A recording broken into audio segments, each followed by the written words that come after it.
Hello everyone, this is Jed Distler, official Gramophone blogger for the 19th International Chopin Competition, which ended last night, and we were waiting up until the wee hours until the jury finally delivered their verdict. I think it was around 2:30 in the morning. And as much as I look forward to finally getting some much needed sleep, my dear friend Ben Lawdy was going to have his live podcast, which we have been doing with the end of each round. So he texted me and he said, can you come down to the hotel lobby at 3 o'clock or so? Maybe it was 3:30, I can't remember. So I stumbled downstairs to the hotel lobby with my bedclothes on, and I wasn't going to put a suit on, so I was wearing my Grateful Dead t-shirt.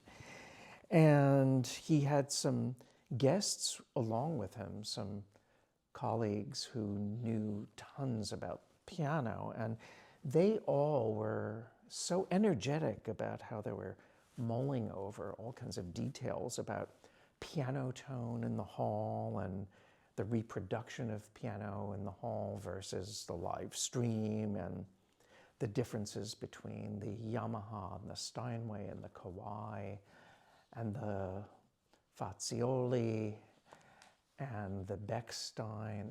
Am I leaving out a piano? I probably am. Well, look, I'm very, very sleep deprived, but they were also talking about how to predict competition winners on the basis of who's on the jury and who has studied with whom. Once in a while I would get a few words in edgewise, but with little sleep, I probably didn't say very much of interest.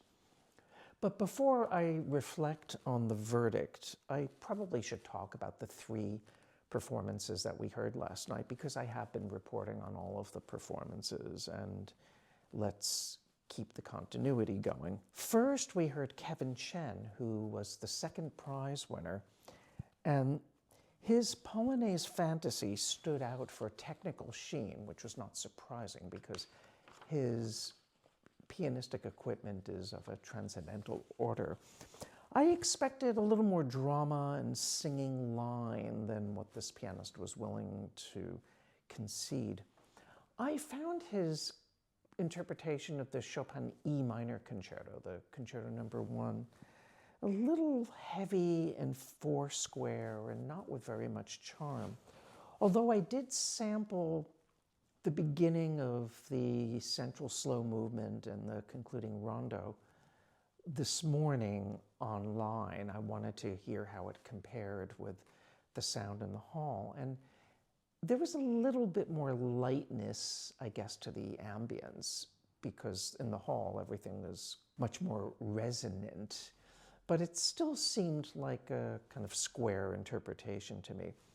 And then David Krikuli played next, and I was kind of disturbed at the way he drove through the Polonaise Fantasy like a horse with blinders on, as if he was trying to catch a train. And I also felt that his outer movements in the F minor concerto, the concerto number 2, were also relentlessly driven. It seemed to me, I was getting a sense that this is a piece that he's played 2,000 times, and this was performance number 2001. And it was kind of surprising given the overall strength that I had been enjoying from his solo round performances. And then the last pianist of the evening, indeed the last pianist we heard throughout this whole competition, was Shiori Kuwahara. And she's a pianist that when she plays, I forget that I'm blogging, I forget that I'm a critic, I forget that I'm a CD reviewer, and I just automatically open myself up to how she makes music, because she has such generosity of spirit and such naturalness. And she gave a very full-bodied and amply inflected performance of the Polonaise Fantasy. It was at the total opposite end of the intricately structured reading that William Yang gave the other night.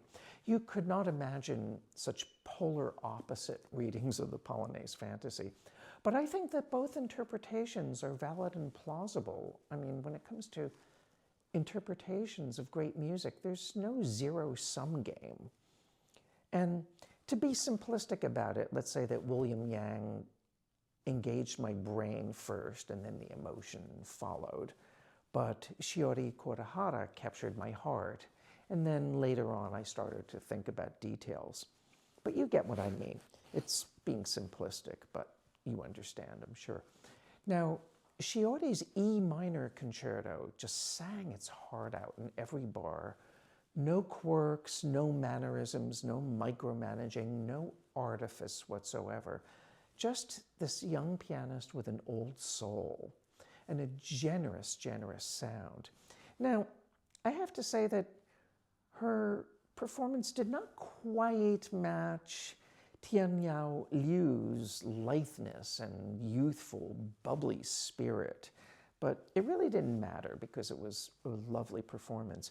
By the way, Tianyao Liu's performance of the E minor concerto won the special Concerto Prize, and that was quite well deserved. Many of you predicted that the first and second prize contenders would be Eric Liu and Kevin Chen, and I've been hearing this even before the competition began, so obviously you all know something that I don't.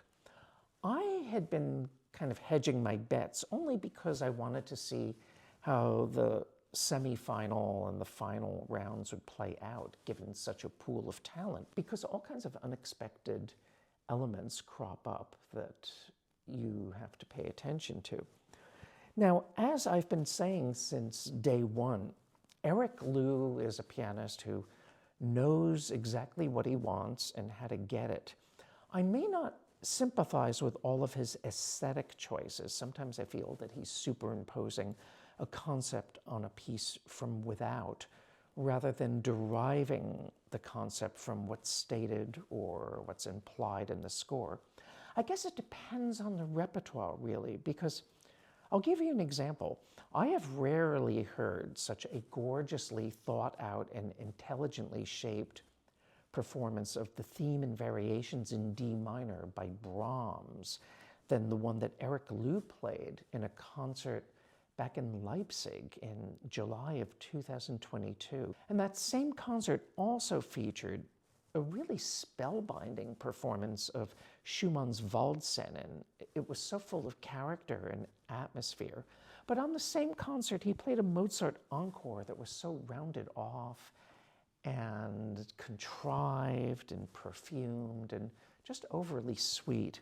Now, Kevin Chen's virtuosic prowess and his sheer finesse flies off the charts. And, you know, anybody who played the Opus 10 etudes the way he did with unprecedented speed in some of the pieces, obviously that has to be a shoo-in for being a finalist.